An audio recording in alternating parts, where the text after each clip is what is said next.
ህዝቡም ይሄን ተገንዝቦ በምርጫ ምላሽ ሰጥቷል። አሁን እሱን መገምገም አንፈልግም። ለመረጃ ጥሩ ነው። አሁን የምንፈልገው ፓሽን አላችሁ የአዲስ አበባ ለመምራት ያገብቷችሁ ነው እየሰራችሁ ያላችሁት። ግማሾቻችሁ ኦሮሞንን፣ አማራንን፣ ወላይታንን፣ ጉራጌንን የወላይታ የጉራጌ ጠበቃንን ትላላችሁ። ወላይታና ጉራጌ ግን አዲስ አበባ ውስጥ ዳቦና ሻይ መብላት አይችልም። የእናንተ ጥብቅና የእናንተን ኪስ ለመሙላት ነው እንጂ ለህዝቡ አይደለም። እሱን አንስተነጋገራለን። ፕሮፌሽናሊ ፓሽኔት ሆናችሁ ከተማውን እየመራችሁ ነው ወይ አይደለም? ያን ለመውሰድ ፍላጎት አላችሁ ወይስ የላችሁም? በግድ ዕዳ እንደወደቀባችሁ ነው ከተማውን መምራት የምታስቡት? ፈልጋችሁ ጠይቃችሁ መርጣችሁ የምትሰሩት ስራ እንደሆነ የምታስቡት? መሬት አሁን የሚቸበቸባል አዲስ አበባ ውስጥ የሚል ከፍተኛ ስሞታ አለ። ማንም ይቸበቸበው መሬት? ቅድም በገለጻ እንደተነሳው ከፍተኛ የልማት እንቅፋቶች አሉ። አዲስ አበባ ውስጥ ለውጥ ማየት የማይፈልጉ ኃይሎች አሉ፣ ከእናንተ ጋር እየተቀናጁ እንቅፋት የሚፈጥሩ። ትንሽዬ ልማት ሲጀመር ስም እያወጡ የሚሰለፉ፣ የሚያሳግዱ፣ የሚያግዱ፣ የሚጠብጡ። ልማት ተጀምሮ እንዲያልቅ የማይፈልጉ፣ ከመሬት ውጪ በሰርቪስም ሌብነት አለ። አዲስ አበባ ውስጥ ለመኖር ሳይሆን ሰው ሲሞትበት ለማስቀበርም ጉቦ የሚከፍልበት ከተማ ነው። ማስቀበሪያውም ጣጣ ነው፣ እንኳን መኖር ቀርቶ።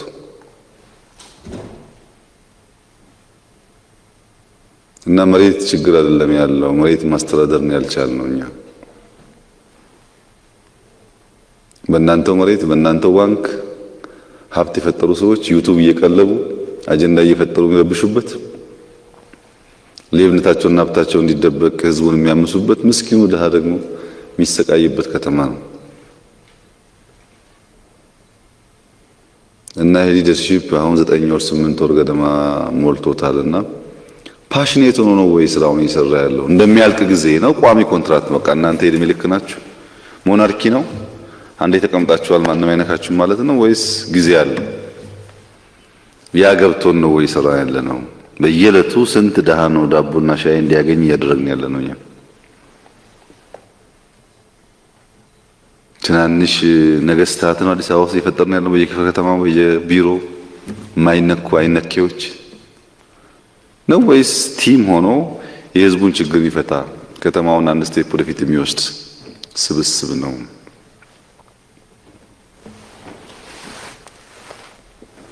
ገንዘብ የሌለው ሰው እናንተን አግኝቶ ችግሩን ተናግሮ ሊገለገል ይችላል ወይ? በጣም ብዙ የሚያሳዝኑት ታሪኮች ይሰማሉ አዲስ አበባ ውስጥ። ይችላሉ ሰዎች እናንተን ማግኘት? ሀብታም እናንተን ለማግኘት አይቸገርም፣ ደውሎ ይጠራቸዋል፣ በግ ያመጣላቸዋል። ድሃ ግን ተሰቃይቷል፣ አክሰስ የለውም። እዚህ ያለ የካቢኔ አባል ነው ጠያቂ እንካ ምራ አዲስ አበባን የሚያክል ከተማ ሀብታም ሰፊ ህዝብ ያለበት ስራ ተብሎ ጆሮ ቢሰጠው ለሐሜትና ለመቧደን መከራውን የሚበላው ካቢኔ ነው። እና ይሄ ገብቶን ነው ወይ እየሰራን ያለ ነው? ኮንሲስተንሲ የሚባል ነገር ስታውቃላችሁ ወይ? ለምሳሌ ጽዳት በየወሩ ካል ጠቅላይ ሚኒስትር 2 ቀን ከታየ እሱ ከሌለ ጽዳት ይቀጥላል ወይስ ይቆማል? አለ ጽዳት የሚባል ነገር ሁሌ ልምምድ ነው።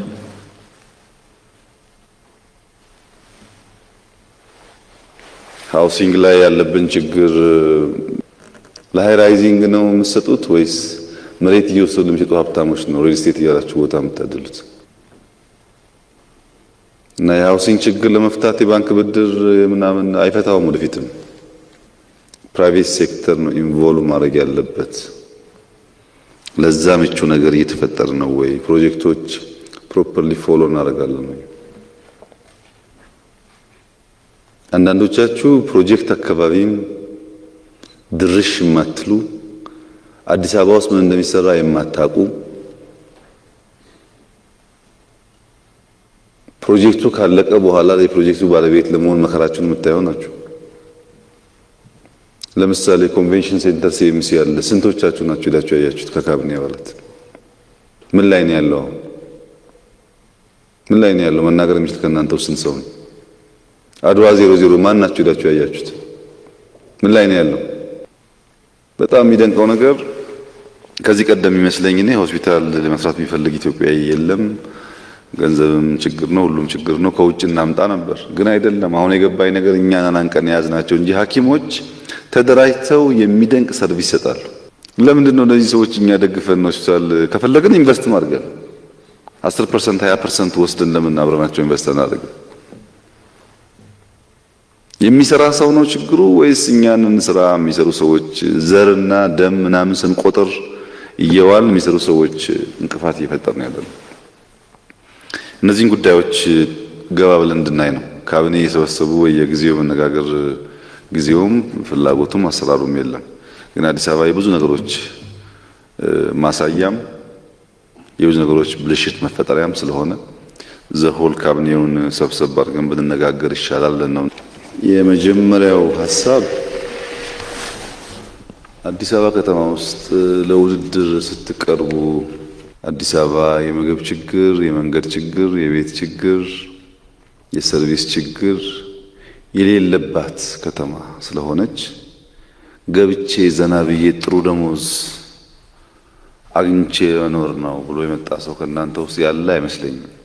ካለ ማድራሻውን ስቷል። የመጣችሁት መከራ የበዛበት ከተማ ስለሆነ እኔ ባለኝ ኤክስፒሪየንስ እና ፓሽን ትጉነት እንደው 10%ን እንኳን ብቀንስ ለትውልድ የቀለለ ነገር ይፈጠራል ብላችሁ ነው። እኔም ያለሁበት ስራ መስራው በዛ ስፕሪት ነው እንጂ የተስተካከለ የፍትህ ስርዓት፣ የተስተካከለ ፓርላማ፣ የተስተካከለ ቀበሌ ካለ ምን እናደርጋለን? እዚህ ህዝቡም ሲመርጠን ብዙ መከራ አለብን፣ መኖር ተቸግረናል። እናንተ ግን ቢያንስ እንደ ልጆቻችሁ ናችሁ፣ ችግራችንን ትጋሩልንና መጠነኛ ማሻሻያ ታደርጋላችሁ ብሎ ነው። መትጋት እንችላለን፣ ፍላጎቱ አለን፣ ችግርን እንደ እድል የማየት አቅም አለን። ይሄ ችግር ያንጸናል፣ ያስተምረናል ብላችሁ የወሰናችሁ ነው የመሰለኝ መጀመሪያ ስራ ስትጀምሩ። እና የተባለው ችግር በሙሉ አለ። የተፈለጋችሁት ያንን ችግር ተጋፍጣችሁ መጠነኛ ማሻሻያ እንድታደርጉ ነው። ያን ማድረግ ደግሞ ትችላላችሁ። ያን ማድረግ የምትችሉት መጀመሪያ ስራውን እና ያለውን ችግር ከግል ማንነታችሁ ጋር የማያያዝ ከሆነ ብቻ ነው። እኔ ስለሆንኩ ነው፣ ሴት ስለሆንኩ ነው፣ ኦሮሞ ስለሆንኩ ነው፣ አማራ ስለሆንኩ ነው ካልኩ ወድቀሃል። በቃ አትሰራውም። ስራው ከግል ጉዳይ ጋር መያያዝ የለበትም። መጀመሪያ በአንድ ወቅት ሁለት ሰራተኞች በጣም ተማረው የሥራ አካባቢያቸው ሌብነት ያለበት፣ ችግር ያለበት፣ ቡድንተኝነት ያለበት እንደው ቢያስቡት ለስራ ምቹ ያልሆነ አካባቢ ሲሆንባቸው የነፍስ አባት ሊያማክሩ ይሄዳሉ። በቃ ተማርን፣ ተቀጠርን፣ ልንሰራ እንፈልጋለን፣ ነገሩ በሙሉ ግን ግራ ነው እና የእርሶ ምክር ምንድነው ብሎ ሲጠይቁ ያው የምትሰሩት ለዕለት ጉርስ ነው፣ ከአንድ እንጀራ የሚያልፍ ጉዳይ አይደለም፣ ስራችሁ ለዕለት ጉርስ ነው ብሎ ዝም ይላሉ። እንደምታውቁት ትልቅ ሰዎች ትንሽዬ ነገር መጣብ የሚያደርጉት ሰዎቹ የተነገራቸውን ወስደው በግል ብዙ ማሰብ አለባቸው። በቂ አይደለም ገለጻው። እና አንደኛው የገባው ለዕለት ጉርስህ ምን ትሰቃያለህ ብለውኛል አባ፣ ምን አሰቃየ ብለውኛል ብሎ ወዲያው ሄዶ ሪዛይን አድርጎ ስራውን ለቆ ገጠር ሄዶ እርሻ ማረስ ጀመረ። ትንሽ ከቤተሰቦቹ ትንሽ ቦታ ወስዶ ዘመናዊ እርሻ ያደረገ ከተማንን ስለሚያውቅ ስራ ጀመረ። አንደኛው ደግሞ በቃ ለካ አባ በግልጽ ነገሩኝ እኮ እኔ ዝም ብዬ እንደው የረባ ያረባውን ሳይስጋጭ ስጨቃጨቅ የኖርኩት ለካ ከአንዲት ጉርሻ የምታለፍ አይደለችም እና ኖት ቴክ ኢት ፐርሰናሊ ስራዬን ነው የምሰራው ብሎ ይሄ ነገሮችን በሙሉ ከራሱ ጋር የሚያያይዘውን ትቶ ስራ መስራት ጀመረ። እና ከተወሰነ ዓመት በኋላ ሲገናኙ ይሄ አማሮ ምክር ጠይቆ የነበረው ሰውዬ አድጎ ማናጀር ሆኗል እዛው መስሪያ ቤት። ለግብርና የወጣው ሰውዬ ብዙ ሰርቶ ሀብታም ሆኗል፣ ተሳክቶለታል። እና በአጋጣሚ ሲገናኙ ሁለቱም የተሻለ ህይወት ደረጃ ላይ ነው ያሉት። እንዴት አንድ ችግር ገጥሞን አንድ ሰው አማክረን አንድ ምክር ተሰጥቶን ሁለታችን ሊሳካል እንዴት ቻለ? ይሄ ነገር ማጣራት አለብን፣ አባ ጋር እንሂድ ብለው ይሄዳሉ። እኔም በመከሩኝ መሰረት ወጥቼ የግል ስራ ሰራው። እርሶ እንደመከሩኝ ለአንዲት እለት ጉርሻ ምግብ ብዬ ለምን ሰቃያለሁ ብዬ የራሴን ስራ ጀመር፣ ተሳካልኝ። ይሄ ጓደኛዬ ግን እዛው ቀርቶ ለካ ከእለት ጉርሳ አታልፍም ጉዳዩ ብሎ ነገሮችን የሚያይበትን እይታ ፓራዳይም ስለቀየረ ተሳክቶለት ማናጀር ሆነ። ትክክለኛው ማን ነው? ከሁለታችን የእርሶን ምክር ሰምቶ የተገበረው ማን ነው ብለው ሲጠይቁ ሁለታችሁም ትክክል ናችሁ። እኔ ያልኳችሁ ስራና ስራ አካባቢ ጋር የምታነሱት ጉዳይ ከግል ጉዳያችሁ ጋር የሚያያዝ አይደለም። ከአንድ ቀን ምሳ ከአንድ ቀን ራት የዘለለ ጉዳይ አይደለም። ለዛ አማውንት ያልተገባ ስቃይ አትሰቃዩ። ዶንት ቴክ ኢት ፐርሰናሊ ነው ያልኳችሁ እና ሁለታችሁም በገባችሁ መንገድ ፈጽማችሁ ተሳክቶላችኋል ብለው መለሱ። ስለዚህ ከዚህ ወጣችሁ ጠቃሚ ነገር ለራሴ ሰራሁ ማለት የምትፈልጉ ከሆነ ዶንት ቴክ ኢት ፐርሰናሊ። ምንም የግል ጉዳይ አይደለም። ይሄ የሀገር ጉዳይ ነው፣ የጋራ ጉዳይ ነው። እኛ ፓሽን አለን፣ ፍላጎት አለን፣ ኮንትሪቢዩት እናደርጋለን። ሲያልቅ እንሄዳለን። ስንሄድ ግን መልሰን ሪቫይዝ ስናደርገው የማይጸጸት መሆኑን ማወቅ ብቻ ነው። ሁለተኛው ከዚሁ ጋር የሚያያዘው ኔጌቲቭ እሳቤ። ህዝቡ እየጮኸ ነው፣ ሶሻል ሚዲያ እየጮኸ ነው፣ አብሮን የሚሰራ ሰው እየጮኸ ነው፣ አለቆች እየጮኹ ነው። ምንድነው እዚህ ጩኸት መካከል እኔ የምሰቃየው? ትርፉ ምንድነው ይሄ ነገር የሚልም እንድምታ ለኔጌቲቭ እሳቤው ኮንቴነሩን ቀይሩት። ለምሳሌ 600,000 ህፃናት በቀን 2 ጊዜ እየመገባችሁ ከሆናችሁ 600,000 እናት ወይም 2 ልጅ ካላት 300,000 እናት ስትምርቃችሁ ትውላለች ማለት ነው። አሉ በየጓዳው በትክክል ችግራቸው ሲታበስ የሚያመሰግኑ። እሱን ግን አብዙት። እናንተ አመስጋኝ እንዲበዛ ስራዎቻችሁን ደጋግማችሁ መልካም ነገር በመስራት ስራው ራሱ አፍ አውጥቶ እንዲናገር ማድረግ ያስፈልጋል። ለምሳሌ ህዳሴ ተሸጠ ተባለ። እኔ ህዳሴ እንዲቀየር በጣም ብዙ ለፋ ነበር ያኔ። ግን ምንም ብለፋ ውሃ ሊያስቆ ተሸጠ የሚለው ዜና በደንብ ተነገረ፣ ብዙ ሰው ገዛው። እረ አልተሸጠም ብዬ ብፍጨረጭር ዋጋ የለውም። አለመሸጡን ዲስፕሩቭ ለማድረግ ውሃ ያዝኩ። ስለዚህ ውሃ ተይዞ ስለማያውቅ ውሃ መያዝ ብትፈልጊም ባትፈልጊም ትልቅ ማይልስቶን። ውሃ ከተያዘ በኋላ ብዙ አቃቂር ሊወጣ ሲሞክር በሚቀጥለው ዓመትም ውሃ ያዝኩ። በሚቀጥለው ዓመት ውሃ ያዝኩ ማለት አማውንቱ ጨመረ ማለት ነው። ግድቡ ቁመቱ የበለጠ ሬዝድ ሆነ ማለት ነው፣ አደገ ማለት ነው። ዝም ብሎ ውሃ ይያዝ። አሁን በዚህ ዓመትም ህዳሴ ይባላል። ውሃ እንይዛለን፣ ሁለተኛ ተርባይን እናስገባለን፣ ይቀጥላል ስራው። ከዛም ይሆናል ህዳሴ ራሱ አፋውቶ ይናገራል። እኔ ያልናገርለት እንዴት ይናገራል? ለምሳሌ ከለውጡ በፊት አዲስ አበባ ውስጥ የመብራት ሺፍት የተለመደ ነው። አንድ ሳምንት። አሁን ጠይቃችኋል፣ ለምን ቀረብላችሁ? ሺፍት ለምን ቀረብ የሚጠይቅ ሰው አለ? ወሰዳታ። እሷን ከወሰደ ሺፍት አይጠይቅም፣ አዲስ ጥያቄ ይጠይቃል። አዲስ ጥያቄ መጠየቁ ለአዲስ ነገር እንድንዘረጋ ያደርገናል እንጂ ያን ስለሰራውልህ አፈን ዝጋ እንደዛማ አይባልም። ግን ሺፍቴን ለማሆን ሺፍትን ያስቀረነው በደሊቨሪ በስራ ነው እንጂ ኤነርጂ ፍላጎት ስለቀነሰ አዳዲስ ኩባንያዎች ስለተፈጠሩ አይደለም። እና ንጽጽሩ ከራስ ጋር ካልሆነ ኮንቴነር እየቀየርክ ማታይ ከሆነ ስራ አይሰራም። አሁን የምታደርጉት ለጊዜው በአራት ክፈሉት ቲሙን። ጥራቱ ከተሰጠው 2-3 ካቢኔ ጋር ኤክስ የሚባል ክፍለ ከተማ ይሰጠዋል። ጃንጥራር ከሚመደብለት 2-3 ኮሚቴ ጋር ዋይ የሚባል ክፍለ ከተማ ይሰጠዋል። መለስ ከሚመደብለት ሰው ጋር እንዲሁ ክፍለ ከተማ ይሰጠዋል። ዘን አዳነች ደግሞ አንድ ክፍለ ከተማ ትይዛለች። 4 ካቢኔውን ደልድሉት እዛ ውስጥ። እናንተ 4 ክፍለ ከተማ የምትሄዱ ሰዎች አንደኛ ከሰኞ እስከ ሐሙስ ስራችሁ ተመርጣችኋልና የአዲስ አበባ መስተዳድር ከንቲባ፣ ምክትል ከንቲባ ምናምን ናችሁ። ከሰኞ እስከ ሐሙስ ማገልገል አለባችሁ ህዝቡን። እዚህ አርብና ቅዳሜ ግን ክፍለ ከተማ ትሄዳላችሁ። ቢሮአችሁ እዛ ነው፣ ውሏችሁ እዛ ነው። አንድ ቀን አንደኛ ወረዳ፣ አንድ ቀን አንደኛ ወረዳ፣ አንድ ቀን አንደኛው ቀበሌ። እስቲ መጀመሪያ በተሰጣችሁ ክፍለ ከተማ ውስጥ ሰርቪስ አሻሽሉ። እስቲ የመሬት ምዝበራውን አጥርታችሁ እርምጃ ውሰዱ። እስቲ ሌቦችና መልካም ሰራተኞች ለይታችሁ መልካሞችን አሳድጉ፣ መጥፎቹን ደግሞ አግልሉ። በክፍለ ከተማ ሂዱና ወደ ችግሩን ፍቱት። ችግሩ ባስና ታክሲ ይዞ እናንተ ጋር ሜየር ኦፊስ ከሚመጣ ክፍለ ከተማ ሂዱ። እናንተ በየክፍለ ከተማችሁ ስትገቡ የምትሰሯቸውን ስራዎች ቀለል አድርጌ ላንሳላችሁ።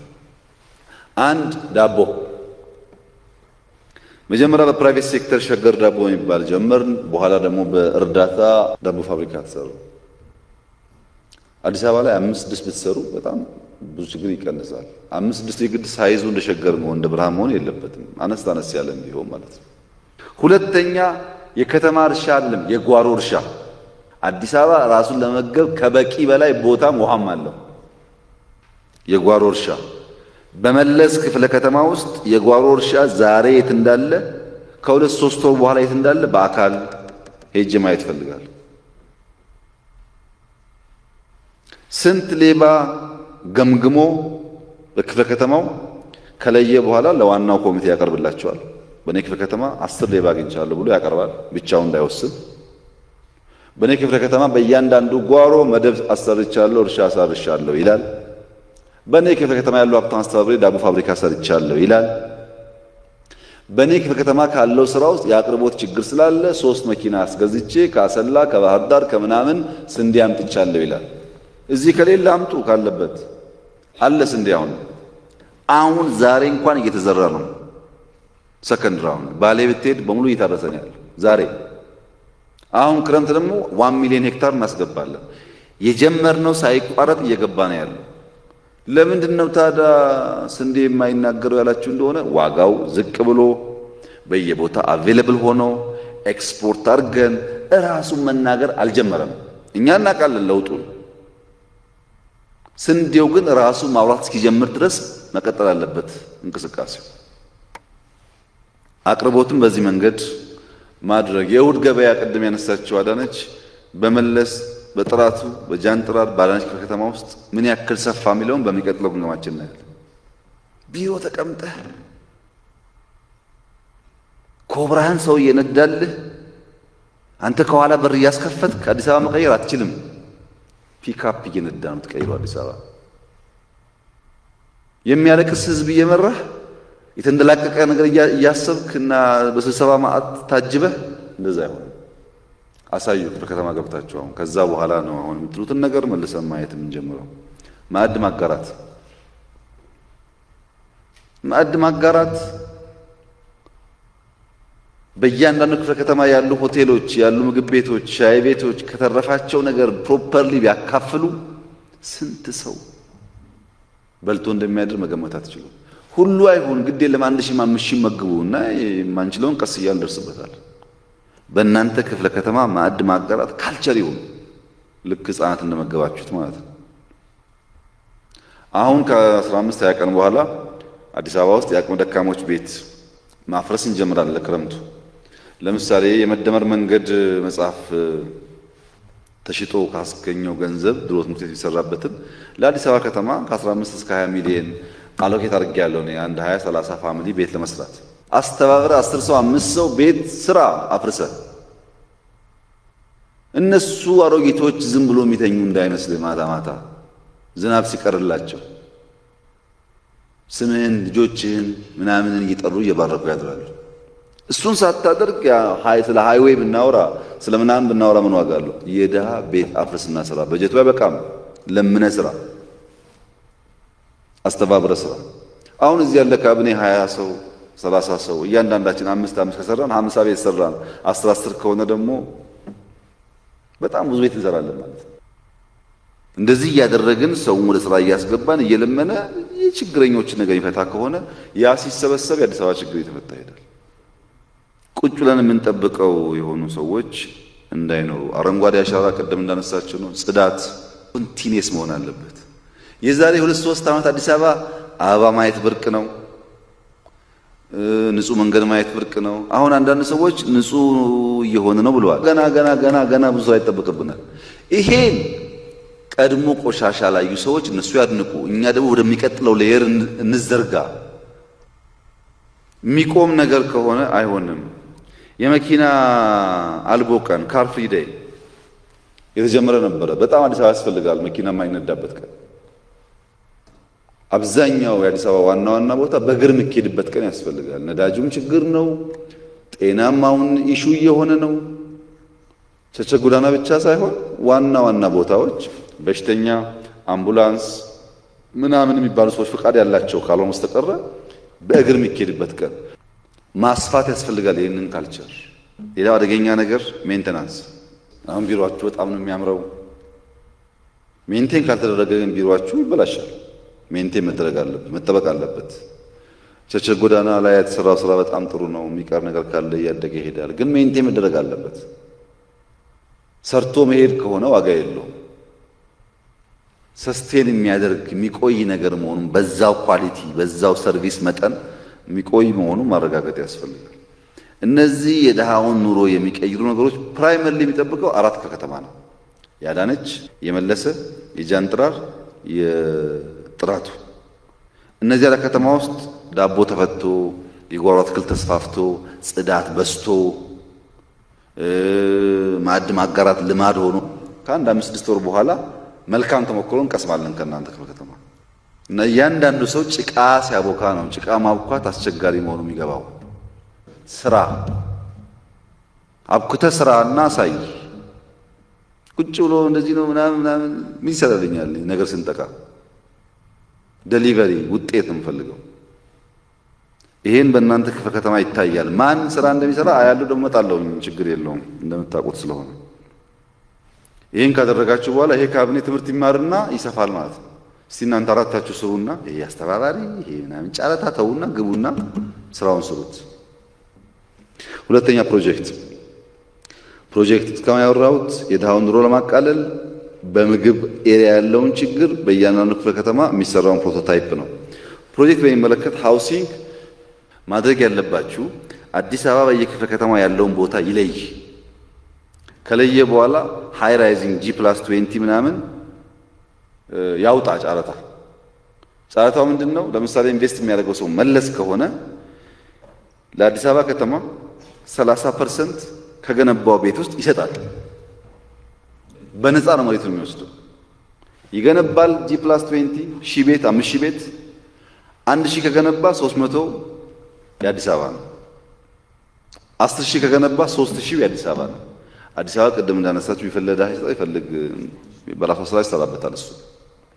ሁለተኛው በሌላ ዓለም አሜሪካን ጨምሮ እየተነሱ ቤት ኪራይ መጨመር የሚባል ነገር አይቻልም። ማንም ቤት ኦን ያደረገ ሰው ኢትዮጵያ ውስጥ በራሱ መሬት ኦን ያደረገ የለም። መሬት የወል ሀብት ነው አይደለም? ቤት ኪራይ የምንወስነው ለሱ ነው። ግን ባለሀብቶቹ እንደዛ አይመስላቸውም። የግላቸው ይመስላቸዋል ሁሉ ነገር። እንደዛ አይደለም። ቤት ኪራይ ዝም ብሎ መጨመር አይቻልም። የትም ዓለም አይቻልም፣ እኛም ጋር አይቻልም። በጋራ ጆይንት ኢንቨስት አድርጉ ብያለሁ። ሶሻል ሪስፖንሲቢሊቲ ብያለሁ። ሶስተኛው ደግሞ ከሆነ አማውንት በላይ አሁን ድሃው እንዳናስቸግረው ከ1 ሚሊዮን ብር ወይ ከ2 ሚሊዮን ብር በላይ የሚያወጣ ቤት ህንፃ የሰራ ሰው ፕሮፐርቲ ታክስ መክፈል አለበት። ይሄ የትም ዓለም ያለ ኤክስፒሪየንስ ነው። ዝም ብሎ በነፃ የሚባል አንዴ ሰርተዋል፣ አንዴ በዘመድ አዝማድ በጉቦ ስለወሰደ ቦታውን ስለሰራበት እድሜ ልክ በነፃ የሚባል የለም። ታክስ ይከፈላል። ቤቱ ያንተ ነው፣ ግን ታክስ ትከፍላለህ። ስንት ነው አማውንቱ? ስንት መሆን አለበት? አጥኑ፣ ስሩ። ድሃው እንዳይጎዳ ዝቅተኛ ቤቶችን ተዋቸው፣ ችግር የለም። ዋናውን ህንፃ ዋናው ቪላ ታክስ ይክፈል። አራተኛ አፍሪካም ጭምር ያለ በሰለጠነው ዓለም የተለመደ አንድ ሰው ከቤቱ ፊት ለፊት ያለው ሳር ከደረቀ ይቀጣል። መድረቅ አይችልም ሳር። ውሃ ማጠጣት መንከባከብ ግዴታው ነው። ይሄን ታውቃላችሁ። በረዶ ማንሳት በረዶ ባለበት ሀገር ግዴታ ነው። ቆሻሻ ማንሳት ግዴታ ነው። ከፕሮጀክት አንጻር ዊንዶውስ ኦፍ አፍሪካ ቦሌ አካባቢ የሚሰራው በጣም ኢምፖርታንት ፕሮጀክት ነው፣ መስራት አለበት። ከኤርፖርት ጋር ተያይዞ አብዛኛውን ትራንዚት የሚያደርገውን ሰው ከተማችሁ ውስጥ ያስቀርላችኋል። እዚህ ከቀረ አንድ ቀን ሁለት ቀን ገበያችሁ ያድጋል። ሆቴሎች ገበያ ያገኛሉ፣ ታክሲዎች ገበያ ያገኛሉ፣ ትናንሽ ሰርቪሶች ገበያ ያገኛሉ። ሰው ማስቀረት አለባችሁ። ዊንዶውስ ኦፍ አፍሪካ የሚባለው ከኤርፖርት እዛ ያለው ቦታ ላይ የሚሰራ ፕሮጀክት ልክ እንደ ሸገር ምናምን ነው፣ ግን ብዙ ማርኬት ነው ያለበት ሆስፒታሉ አካባቢ ማለት ነው። እሱ ቢሰራ ኮንቬንሽን ሴንተሩን በጣም ጥሩ ነው። ፎሎ አድርጉት። ቬሪ ኢምፖርታንት ነገር ነው። እስከ 5000 ሰው የሚይዝ አዳራሽ አለው። ቦታውም ጥሩ ቦታ ነው። ፎሎ አድርጋችሁ ቢሰራ ጥሩ ነው። ሪቨርሳይድ ፕሮጀክቱ የፋይናንስ ኢሹ አለም ያለበት የዲዛይን ቼንጅ ነው። በደንብ አቴንሽን እንዲሰጠውና እንዲያዝ ቢስተካከል ብዬ የማስበው አንዱ መታወቂያ ነው። መታወቂያ አሁን እያደላችሁ ነው እና መታወቂያ ይሸነሽናል በየቀኑ። መታወቂያ ቢቆም ዲጂታል አይዲ እስከሚጀመር ድረስ ዩኒፎርምሊ ብታቆሙ ጥሩ ነው። ሁለተኛ ቢስተካከል ኮንትሮባንድ ነው። ኮንትሮባንድ በነገራችን ላይ ማክሮ ሌቭል የኛን ኢኮኖሚ ብታዩት የሚያስደነግጠው ነገር አንዱ እሱ ነው። ለምሳሌ ከብት፣ የቁም ከብት ለኢትዮጵያውያን ብቻ የተወገበያ ነው ተባለ። የውጭ ሰዎች መጥተው የቁም ከብት መሸመት እንዳይችሉ ኢትዮጵያ ውስጥ ማለት ነው። የውጭ ሰዎች ኬንያ ሄደው፣ ሶማሌ ሄደው፣ ሱዳን ሄደው የኛ ሰዎች አቀብሏቸው የኛ የቁም ከብት ይቸበቸባል። ይሄ ኢትዮጵያውያንን ማገዝ ነው። ኢትዮጵያውያንን ሌባ ማድረግ ነው። ይሄ ፖሊሲ በራሱ ኢትዮጵያዊ አገሬ ብሎ ሪስፖንሲብል ሆኖ ለሀገር ኢንካም የሚሰራ ቢሆን ባልከፋ ነበረ። ለኢትዮጵያዊ ብለን ኢትዮጵያዊ ኮንትሮባንዲስቶች ማበራከት ምንም ጥቅም የለውም። እንደዚህ አይነት የቲንኪንግ የፖሊሲ ችግሮች ያሉባቸውን እያየን እኛ እንፈታለን። ግን እንደ ኤግዛምፕል ነው ማነሳላችሁ። ለኢትዮጵያውያን መከልከል አለበት ይሄ ሴክተር ይባልና ጥሩ ሌቦች እዛ ይፈጠራሉ። ሌላውን ሳክ እያደረጉ እነሱ ብቻ የሚኖሩበት እንትን ይፈጠራል። ይሄ አይጠቅምም፣ ሀገር አያሳድግም። ኮንትሮባንድ ላይ ስራ ያስፈልጋል።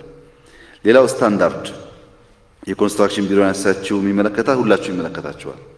ቀለም ከዚህ ቦሌ ስትነዳ አንደኛው ቢጫ፣ አንደኛው አረንጓዴ፣ አንደኛው ነጭ። እንዴ ከተማ ባለቤት የለውም እንዴ? እነዚህ እኮ አይፈቀድም። እያንዳንዱ ህንፃ በተፈቀደለት የቀለም አይነት ነው እንጂ ቤቱ የሚቀባው ቤቱ የኔ ስለሆነ ቀለም ስላማረኝ ብሎ ሁላችንም የምናየውን ቀለም እንደፈለገ መቀባት አይችልም። መስታወት እንደፈለገ መስታወት ብቻ ማድረግ አይችልም።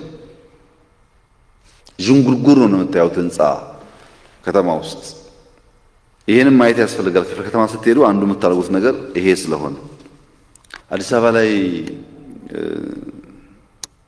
ወላይታ ወሰደ፣ ወለኔ ወሰደ፣ ሶማሌ ወሰደ የሚለው ጭቅጭቅ መጠንቀቅ ያለባችሁ ነገር እያንዳንዳችሁ እዚህ ያላችሁ ሰዎች የአዲስ አበባ ነዋሪ አገልጋይ ናችሁ። አዲስ አበባ ውስጥ ሚራብ አማራ፣ ሚራብ ትግሬ፣ ሚራብ ኦሮሞ፣ ሚራብ ወላይታ አለ። መንገድ ላይም ብትሄድ የሚለምን ይሄ ሁሉ አለ። አንተ ከንቲባ ስለሆንክለት፣ አንተ ምናምን ስለሆንክለት የአንተ ዘር በዛ ችግር ውስጥ እየወጣ አይደለም። የሆነ ሀብታም ያጭበረብርብ ይሆናል እንጂ ምንም አታደርግም። ተውት እሱን። ይሄ እንደተጠበቀ ሆኖ ግን የአዲስ አበባ ከንቲባ የካቢኔ አዲሱ ከምርጫ በኋላ የመጣው ቅድም የተገለጸውን ስራ አልሰራ ማለት አይደለም። ብዙ ስራ ሰርታችኋል። ለዛ ነው ከተማው ያማረው። ለዛ ነው ድሃ ምግብ እንዲመገብ ያደረጋችሁት። ለዛ ነው ለውጥ የመጣው። ግን ለዚች ብቻ አይደለም እኛ የፈለግናችሁ፣ ለዚች የምታክል ለውጥ አይደለም። እና እሱን ረግጣችሁ ወደሚቀጥለው ለውጥ ሂዱ።